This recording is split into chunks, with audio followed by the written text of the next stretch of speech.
تمسك بحبل الله واتبع الهدى ولا تك بدعيا لعلك تفلح ورن بكتاب الله والسنن التي أتت عن رسول الله تنجو وتربح.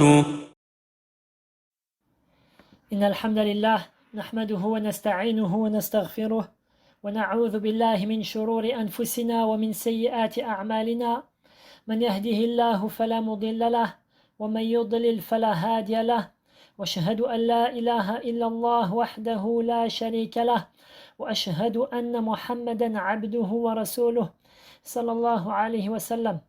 يا أيها الذين آمنوا اتقوا الله حق تقاته ولا تموتن إلا وأنتم مسلمون.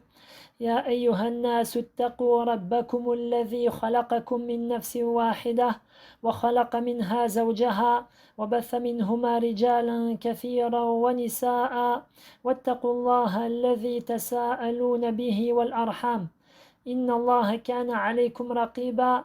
يا أيها الذين آمنوا اتقوا الله وقولوا قولا سديدا يصلح لكم أعمالكم ويغفر لكم ذنوبكم ومن يطع الله ورسوله فقد فاز فوزا عظيما. أما بعد، فإن أحسن الحديث كتاب الله وخير الهدي هدي محمد صلى الله عليه وسلم وشر الأمور محدثاتها وكل محدثة بدعة وكل بدعة ضلالة وكل ضلالة في النار. Nous continuons donc l'explication des trois fondements, des trois principes fondamentaux, et ceci est le 8e cours. Nous sommes arrivés à la parole de l'auteur que j'avais débuté, à savoir قول المؤلف رحمة الله عليه أن من أطاع الرسول ووحد الله لا يجوز له موالاة من حاد الله ورسوله ولو كان أقرب قريب. À savoir, la troisième des choses qui nous est obligatoire de connaître et de mettre en application dans notre vie, c'est le fait de savoir que quiconque obéit au messager et croit en l'unicité d'Allah n'a pas le droit de prendre comme alliés ceux qui s'opposent à Allah et à son prophète. Et j'avais donc débuté à ce propos, c'est ce qu'on appelle Al-Wala wal-Bara, l'alliance et le désaveu. L'alliance et le désaveu. قال شيخنا عبيد الجابري رحمة الله عليه الولاء الحب في الله والمناصرة فيه. C'est-à-dire l'alliance, qu'est-ce que c'est?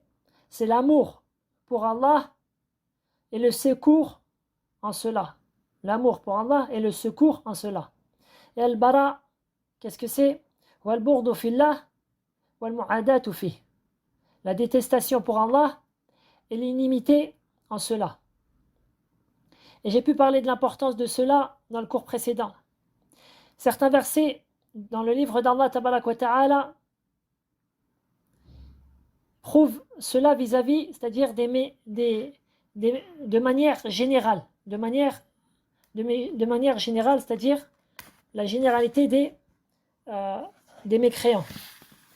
Allah Ta'ala dit dans Surat An-Nisa, le verset 144. قوله تعالى يا أيها الذين آمنوا لا تتخذوا الكافرين أولياء من دون المؤمنين أتريدون أن تجعلوا لله عليكم سلطانا مبينا. Allah Ta'ala dit, ô vous les croyants, ne prenez pas pour alliés les mécréants au lieu des croyants. Voudriez-vous donner à Allah une preuve évidente contre vous?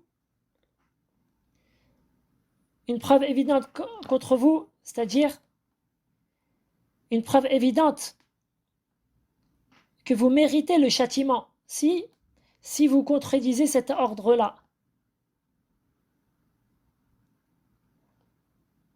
Car Allah Ta'ala dans son livre, il a mentionné, il a détaillé et explicité le danger de prendre les mécréants pour alliés en dehors des croyants et tout ce qui s'en découle comme mal.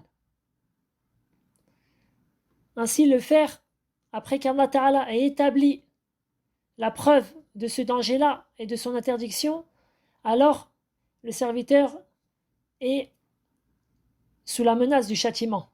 Et telle est la justice d'Allah Tabaraka wa Ta'ala, qui ne châtie pas tant qu'il n'a pas donné la preuve qu'une chose est interdite. Ensuite, l'auteur dit Walau kana aqraba qarib, même s'ils sont les plus proches parents. Et justement, l'auteur a choisi pour preuve le verset ou un des versets qui montre que ceci est interdit, le fait de prendre en allié les mécréants, même avec les plus proches parents. L'auteur dit وَالدَّلِيلُ قَوْلُهُ تَعَالَى لَا تَجِدُ قَوْمًا يُؤْمِنُونَ بِاللَّهِ وَالْيَوْمِ الْآخِرِ يُوَادُّونَ مَنْ حَادَّ اللَّهَ وَرَسُولَهُ وَلَوْ كَانُوا آبَاءَهُمْ أَوْ أَبْنَاءَهُمْ أَوْ إِخْوَانَهُمْ أَوْ عَشِيرَتَهُمْ أولئك كتب في قلوبهم الإيمان وأيدهم بروح منه ويدخلهم جنات تجري من تحتها الأنهار خالدين فيها رضي الله عنهم ورضوا عنه أولئك حزب الله ألا إن حزب الله هم المفلحون. C'est le dernier verset de Surat Al-Mujadala. C'est le verset numéro 22. Et c'est-à-dire, j'ai trouvé certaines problématiques dans la traduction. Donc, dans le sens de la traduction. Donc, je vais reprendre le sens de la traduction tout en expliquant petit à petit. Donc, le sens de la traduction, tu ne trouveras pas un peuple. Allah Ta'ala dit, tu ne trouveras pas un peuple qui croit en Allah et au jour dernier. Prendre, yuwadoun. Donc le verbe, c'est, pour celui qui a un petit peu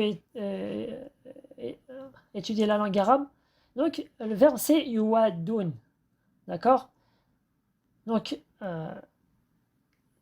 أصل الفعل هو ودة وهذا اليوادون هو على وزن فاعل من الفعل ودة. Donc, ce que je disais, c'est que l'origine du verbe, c'est wadda, c'est-à-dire le fait d'avoir de l'affection, de l'amour. Et sa mesure dans ce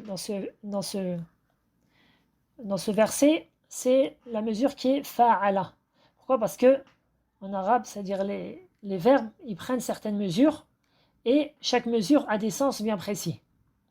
Pour donner un exemple, jadala, qui est selon la mesure fa'ala, qu'est-ce que cela veut dire? C'est-à-dire que j'ai polémiqué avec une personne, dans le sens, je lui ai parlé, elle m'a répondu, je lui ai parlé, elle m'a répondu. Shajara, c'est-à-dire qu'on peut traduire par bagarrer, qu'est-ce que ça veut dire? C'est-à-dire on s'est mutuellement donné des coups. Il m'a donné des coups, je lui ai donné des coups, etc. Et là, wada, qu'est-ce que ça signifie? C'est le fait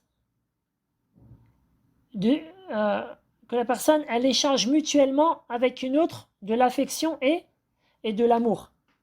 Donc Allah Ta'ala dit, tu ne trouveras pas un peuple qui croit en Allah et au jour dernier, tandis qu'ils échangent mutuellement de l'affection et de l'amour pour, donc dans la traduction, ceux qui s'opposent à Allah et à son messager. Et le verbe dans le verset, c'est hadda. Et c'est exactement la même mesure. C'est la même mesure. Et donc, qu'est-ce que ça signifie exactement?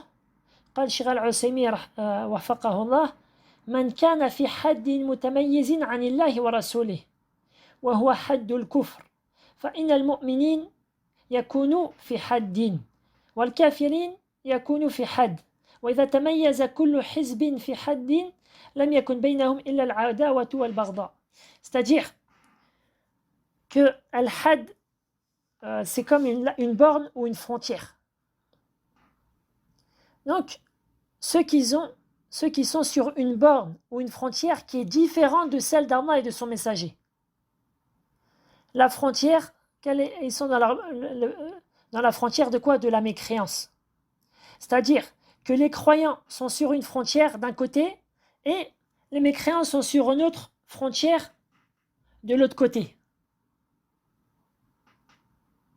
Et chacun se trouve sur une frontière qui s'oppose à celui de l'autre. Et il ne reste donc qu'entre les deux groupes que l'inimité et la haine.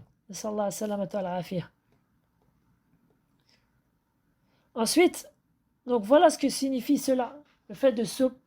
Donc je reprends, tu ne trouveras pas un peuple qui croit en Allah et au jour dernier échanger mutuellement de l'affection et de l'amour pour ceux donc qui donc la traduction qui s'oppose à Allah et à son messager, c'est-à-dire que ceux qui sont dans une autre frontière, dans une autre lignée, qu'Allah est son messager, car ils ont mécru. Et c'est pour ça que c'est très grave de dire qu'un musulman haddallah wa rasulah. Pourquoi? Parce que ceci signifie en réalité le fait de dire qu'il est mécréant. Et même, ça, je vous ai lu la traduction, et même ensuite j'ai pu étudier Usul Thalatha avec Sheikh al-Usaymi, et il le dit clairement que ceci, haddallah wa rasulah, ça veut dire que la personne est mécréante. Et donc c'est très grave de dire qu'un musulman haddallah wa rasulah. Et c'est plus grave que de dire que haraballah wa rasulah. Pourquoi? Parce que haraballah wa rasulah, il a fait la guerre à Allah et à son messager. Ceci entre dedans certains grands péchés, comme le fait de manger l'usure, comme on le trouve dans le verset dans Surat al-Baqarah. Donc, haraballah wa rasulah, il peut rester encore musulman. C'est-à-dire, si c'est un musulman, il a mangé l'usure ou il a pratiqué l'usure, il est considéré comme quelqu'un qui a fait la guerre à Allah et à son messager, mais il reste musulman. Tandis que haddallah wa rasulah, le fait de s'opposer à Allah et à son messager, ceci n'est que de la mécréance. Donc le fait de prendre garde, le musulman doit prendre garde du fait de dire cela sur son frère, car ceci revient à dire qu'il est mécréant, qu'Allah nous en préserve. Ensuite, donc Allah Ta'ala dit وَلَوْ كَانُوا آبَاءَهُمْ أَوْ أَبْنَاءَهُمْ أَوْ إِخْوَانَهُمْ أَوْ عَشِيرَتَهُمْ. Même si fussent-ils leur père, c'est-à-dire ces mécréants, même si ce sont leurs pères, leurs fils, leurs frères ou les gens de leur tribu. Ensuite, Allah Ta'ala va citer l'immense récompense qu'il va accorder donc à ces croyants-là qui ont réalisé al-wala wal-bara, l'alliance et le désaveu. Allah Ta'ala dit أولئك كتب في قلوبهم الإيمان وأيدهم بروح منه. أولئك كتب في قلوبهم الإيمان. Allah Ta'ala dit ce sont eux à qui Allah a écrit la foi dans leur cœur. قال الإمام ابن كثير رحمة الله عليه كتب الله السعادة وقررها في قلبه وزين الإيمان في بصيرته. Allah Ta'ala leur a prescrit le bonheur et il l'a inscrit dans leur cœur et il a enjolivé la foi. Ensuite, وَأَيَّدَهُمْ. Allah Ta'ala dit, parmi les choses, leur récompense, وَأَيَّدَهُمْ بِرُوحٍ مِّنْهُ.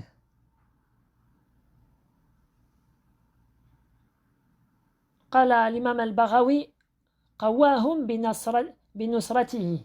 C'est-à-dire, et il les a renforcés. Allah Ta'ala les a renforcés, il les a secourus. L'imam al-Barawi dit, il les a renforcés par son secours. Et Al-Hassan al-Basri, il a une belle parole, il dit que Summiya nasruhu iyahum ruhan.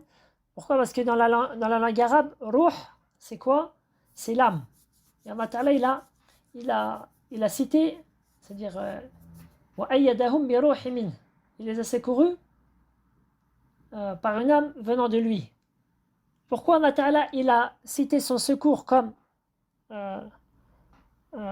en le citant par une âme? Pourquoi? il a appelé son secours pour eux une âme. لأن أمرهم يحيا به. Pourquoi? Parce que dans les commandements d'Allah Tabaraka wa Ta'ala se trouve la vraie vie, la vie de l'âme. Donc lorsque ces croyants-là, ils ont obéi à Allah Ta'ala, alors ils ont obtenu la vraie vie, la vie de l'âme, la vie spirituelle, et Allah Ta'ala les a ainsi renforcés et les a secourus. Ensuite, Allah Tabaraka wa Ta'ala dit, comme récompense pour eux, وَيُدْخِلُهُمْ جَنَّاتٍ تَجْرِي مِنْ تَحْتِهَا الْأَنْهَارُ خَالِدِينَ فِيهَا. Il les fera entrer dans des jardins sous lesquels coulent les ruisseaux, où ils demeureront éternellement. Ensuite, Allah Ta'ala dit, radiyallahu anhum wa radu an. Allah les agréa et il l'agrée. Ibn Kathir, il donne aussi une bonne faïda que je dis dans le sens, c'est que lorsque ces croyants-là, ils ont irrité leurs proches parents pour Allah Tabaraka wa Ta'ala, et qu'en général, leurs proches parents, eux aussi, les ont au final détestés et se sont irrités d'eux, et bien Allah Tabaraka wa Ta'ala leur a remplacé par une chose de bien meilleure, à savoir sa satisfaction à lui. Et ceci donc est bien meilleur que la satisfaction des gens. Et Allah Ta'ala les a satisfaits par les bienfaits dont il les a comblés dans la vie dernière, le délice éternel. Ensuite, Allah Ta'ala dit « Ulaika hizbullah » Ceux-là sont le parti d'Allah. Le parti d'Allah qui sont ses serviteurs obéissants.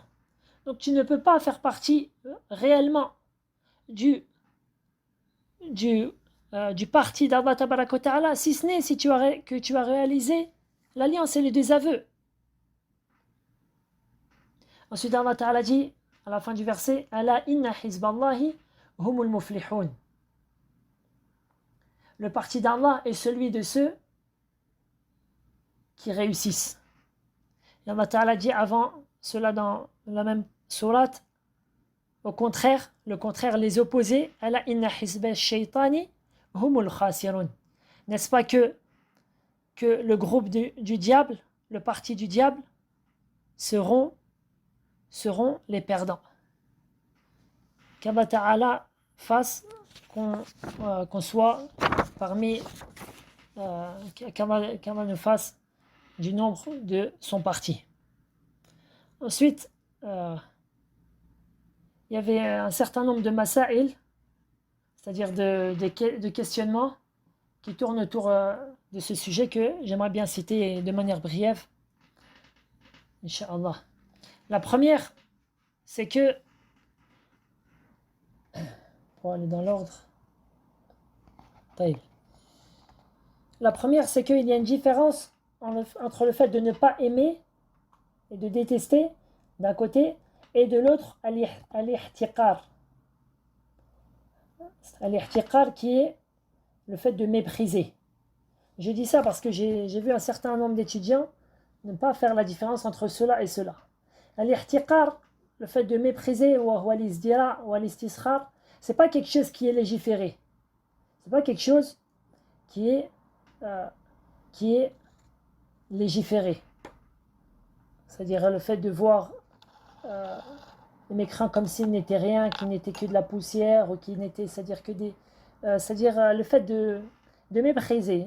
Ceci, c'est pas quelque chose qui est légiféré. J'avais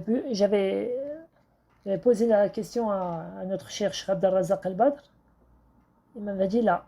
C'est-à-dire, il m'avait dit, c'est pas quelque chose qui est légiféré. Il m'avait rajouté une parole que je vais citer ensuite. La deuxième chose, la deuxième question qui tourne autour de cela, que j'aimerais bien citer, à savoir qu'il n'est pas permis d'être injuste envers les mécréants. Il n'est pas permis d'être injuste envers eux. Allah Tabaraka wa Ta'ala dit dans le hadith Qudusi, rapporté l'imam Muslim. Ya ibadi inni haramtu dhulma ala nafsi wa ja'altuhu baynakum muharrama fala tadhalamu. Ô mes serviteurs, j'ai interdit à moi-même l'injustice et je l'ai fait interdite entre vous. Ne soyez donc pas mutuellement interdits les uns ne soyez donc pas injustes les uns envers les autres. Donc Allah Ta'ala il a interdit l'injustice, que ça soit envers les mécréants ou autres. La troisième question que j'aimerais citer,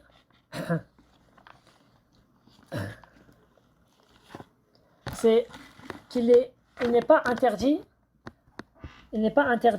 d'être bienfaisant envers les mécréants, d'être correct, d'être bienfaisant, d'être poli, d'être bon, etc.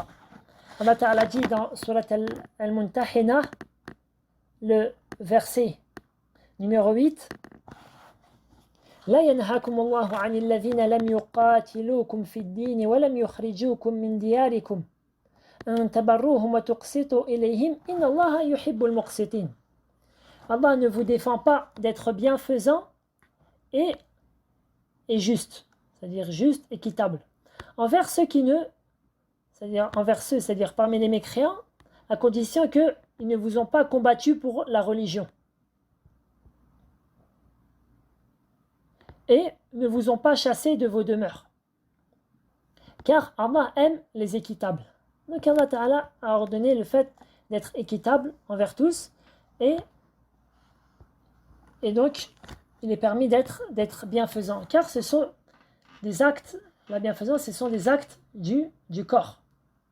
Ce sont des actes du corps, tandis que le fait d'aimer et de détester, ce sont des actes du cœur.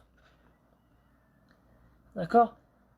Donc, ça, je pense que c'était le troisième point. Le quatrième point que j'aimerais citer, c'est يتأكد الإحسان والبر عفوا للوالدين. C'est-à-dire que a fortiori, c'est-à-dire le musulman qui a des parents qui sont mécréants, alors lui, il doit encore plus être bienfaisant et bon envers eux. Allah Tabaraka wa Ta'ala dit ووصينا الإنسان بوالديه حملته أمه وهنا على وهن وفصاله في عامين أن اشكر لي ولوالديك إلي المصير وإن جاهداك على أن تشرك بي ما ليس لك به علم فلا تطعهما وصاحبهما في الدنيا معروفا واتبع سبيل من أناب إلي. Donc dans surat Luqman, je trouve c'est le verset numéro 15 et 14. 14-15, excusez-moi. Donc Allah Ta'ala dit, nous avons commandé à l'homme la bienfaisance envers ses pères et mères. Sa mère l'a porté, subissant pour lui peine sur peine. Son sevrage a lieu durant 2 ans. Oh, excusez-moi.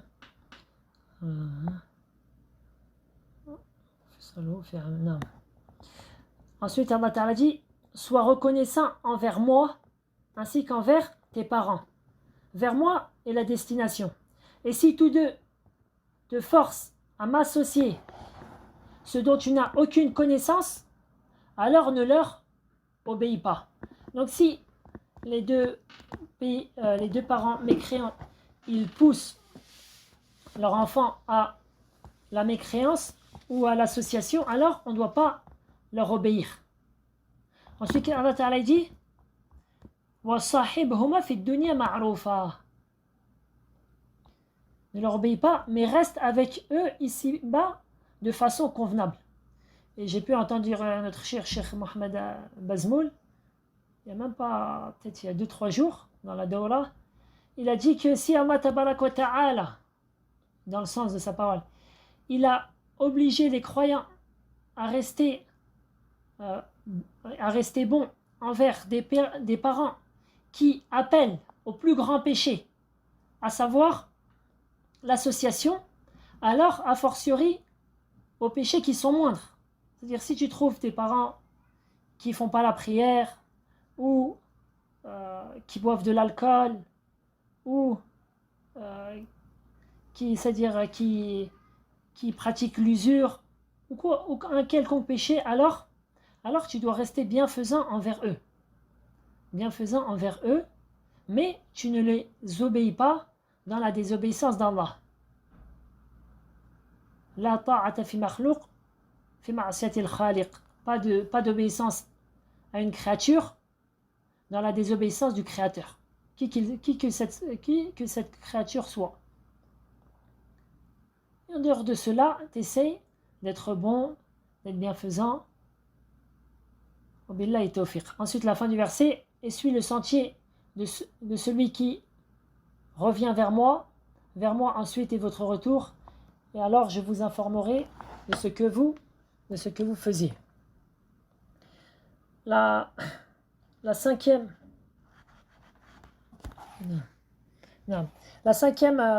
chose que j'aimerais citer, c'est que al-wala wal-bara. La cinquième chose que j'aimerais citer, c'est que certains savants font une différence entre umum al-kafirin, c'est-à-dire la généralité des mécréants, et les mécréants avec qui on a un lien particulier, avec qui on a un lien particulier, tel que ton oncle, tel que ton père, ta mère. Tandis que ces derniers-là, ils ne combattent pas la religion d'Allah, c'est-à-dire que ce n'est pas des gens qui combattent la religion d'Allah avec leur sabre. Ces gens-là, alors, il nous est obligatoire de détester bien sûr leur croyance, quelle que soit leur croyance, c'est-à-dire qui est mécréante, et leurs actes de polythéisme ou leurs actes de transgression, mais il n'est pas interdit de les aimer d'un amour qu'on appelle naturel. Hubbu at-taba'i.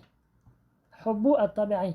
Même si beaucoup ils appellent cela en arabe tabi'i, mais celui qui a étudié les règles de conjugaison, tu vois que c'est une erreur qui est propagée, mais l'afsah, c'est-à-dire ce qui est correct, c'est hub at-taba'i. Bref, c'est un amour naturel. C'est un amour naturel, c'est-à-dire la personne, de manière naturelle, elle a un certain amour pour son père, sa mère, ses frères, son oncle. Et ceci n'est pas interdit.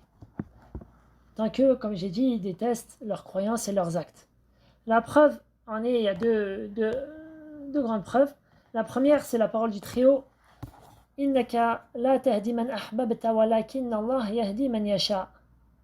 Allah Ta'ala il a dit à son prophète sallallahu alayhi wa sallam, lorsque Abu Talib il est décédé sur la mécréance, donc sur la grande association, et qui Abu Talib il a refusé l'islam jusqu'à son dernier souffle. Ensuite Allah Ta'ala a révélé à son prophète, innaka la tahdi man ahbabt, tu ne guides pas celui que tu aimes, walakin Allah yahdi man yasha. Cependant, Allah Ta'ala guide qui il veut. Wa huwa a'lamu bil muhtadin, et il est plus au courant, c'est-à-dire il a la parfaite science de qui il doit guider. Bref, donc innaka la tahdi man ahbabt, tu ne guides pas celui que tu aimes. Donc on voit à travers ce verset-là que le prophète sallallahu alayhi wa sallam avait un certain amour pour son oncle, qui était un amour naturel, un amour car celui-ci l'avait éduqué quand il était orphelin, puis il l'a secouru, il le préservait, il le protégeait contre ses ennemis à la Mecque, etc. Et la deuxième preuve, c'est que Allah Azza wa Jal, il a permis à l'homme musulman de se marier avec une mécréante parmi les gens du livre, c'est-à-dire une juive ou une chrétienne, à condition qu'elle est afifa, c'est-à-dire à condition qu'elle est afifa, c'est-à-dire elle est chaste, à condition qu'elle est chaste. Et ce qui ne fait pas de doute, c'est qu'un homme, étant donné qu'Allah Ta'ala il a permis cela, un homme en vivant avec une femme, forcément il va avoir un certain amour naturel pour cette femme-là. Et donc, c'est-à-dire, ceci est quelque chose qui est permis. Il n'y a pas de mal en cela. Et la preuve, c'est-à-dire, je pense que vous avez compris la preuve, c'est dans Surat Al-Ma'ida, le verset 5. اليوم أحل لكم الطيبات وطعام الذين أوتوا الكتاب حل لكم وطعامكم حل لهم والمحصنات من المؤمنات والمحصنات من الذين أوتوا الكتاب من قبلكم إذا آتيتموهن أجورهن محسنين. الآية. Donc, vous sont permises aujourd'hui les bonnes nourritures, vous est permise la nourriture des gens du livre, donc c'est à condition qu'ils l'égorgent. Et votre propre nourriture, comme a dit Ibn Abbas, et votre et votre propre nourriture leur est permise, vous sont permises les femmes, bon, ils ont dit vertueuses, c'est pas vertueuse, c'est chaste, muhsinin, d'entre eux, les croyantes, et les femmes chastes, d'entre eux, les gens qui ont reçu le livre avant vous. Si vous leur donnez leur dot, etc., jusqu'à la fin du verset.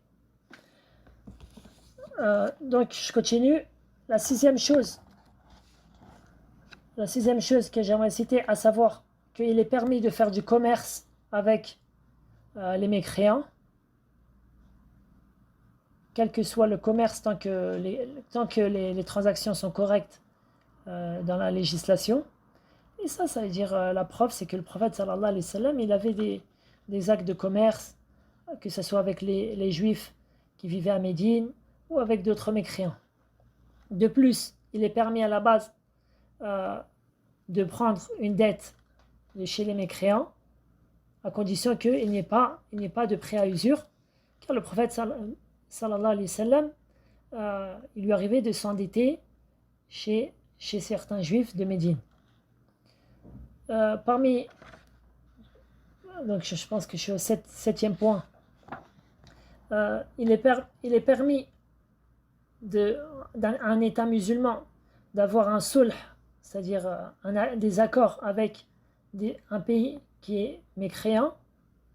Et ça aussi, les preuves, elles sont nombreuses. La plus connue de toutes, je pense, c'est Sulh al-Hudaybiyah, c'est-à-dire l'accord qui a eu lieu entre le prophète sallallahu alayhi wa sallam et ses compagnons et les mécréants à Hudaybiyah, à l'endroit qui s'appelle Hudaybiyah, à l'année 6e année de l'Hégire. Il y a d'autres preuves, c'est-à-dire dans le Coran. Donc voilà. Il est permis que certains mécréants soient musta'man dans un pays musulman, c'est-à-dire qu'on leur donne al-aman, c'est-à-dire qu'on leur donne la sécurité, comme est venu dans le hadith dans Sahih al-Bukhari, et d'autres, c'est-à-dire d'autres transactions entre les musulmans et les mécréants. Et c'est bon de savoir cela, car certains ils mélangent tout. Ils mélangent tout. C'est-à-dire ils rendent mécréants les pays musulmans sous preuve soi-disant que voilà, un tel pays musulman il a un accord avec un autre pays musulman, etc. Ceci à la base ce n'est pas quelque chose qui est interdit. Ensuite, huitièmement, le musulman doit être bon envers ses voisins qui sont mécréants. Allah Ta'ala dit dans ce que les savants appellent ayatu huquq al-ashr, le verset des 10 droits dans Surat An-Nisa, wal jari dhil qurba wal jari al-junub. Donc Allah Ta'ala dit, donc il y a beaucoup d'explications depuis prédécesseurs dans ce verset-là. Moi je vous en donne une, et toutes ces explications-là, elles sont bonnes. Donc wal jari dhil qurba, certains ont expliqué, et le voisin qui est musulman et le voisin qui est mécréant. C'est-à-dire la bienfaisance envers celui-là et celui-là.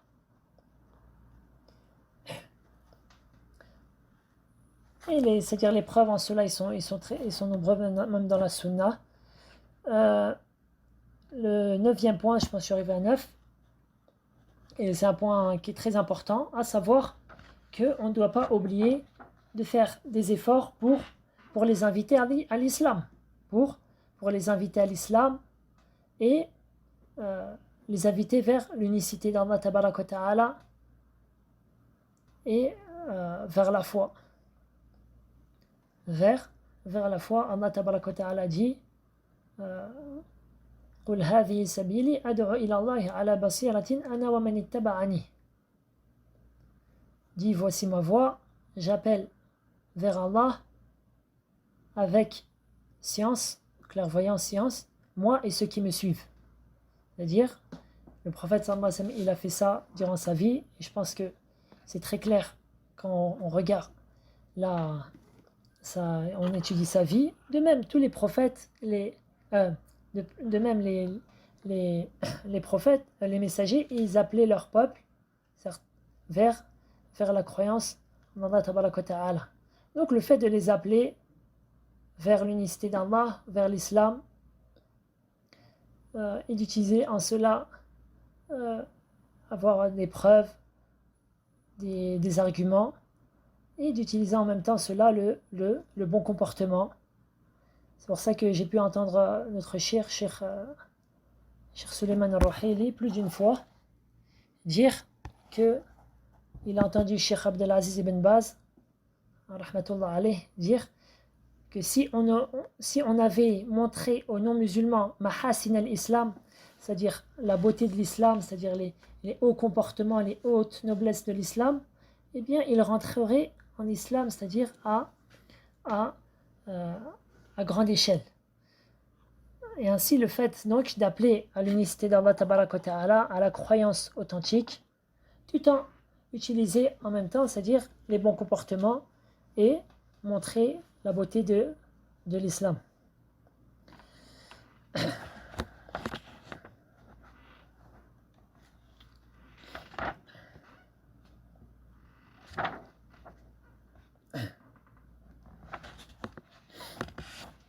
Donc je pense que voilà, j'ai fait le tour. Après, il est permis aussi, je dirais c'est le 10e point, il est permis pour le musulman de répondre à l'invitation du mécréant. Donc il sait que ce qu'on va lui présenter, c'est une nourriture qui est halal, qui est permise, et où il n'y a pas de munkar, c'est-à-dire c'est pas un endroit où on va trouver du mal, de la perversion, etc. Et la preuve, c'est que il arrivait que le prophète sallallahu alayhi wa sallam il répondait à l'invitation de certains mécréants. Wallahu a'la wa a'lam, sallallahu wa sallama ala nabina Muhammadin wa ala alihi wa sahbihi ajma'in. Subhanakallahumma bihamdik, ashhadu an la ilaha illa ant, astaghfiruka wa atubu ilaik.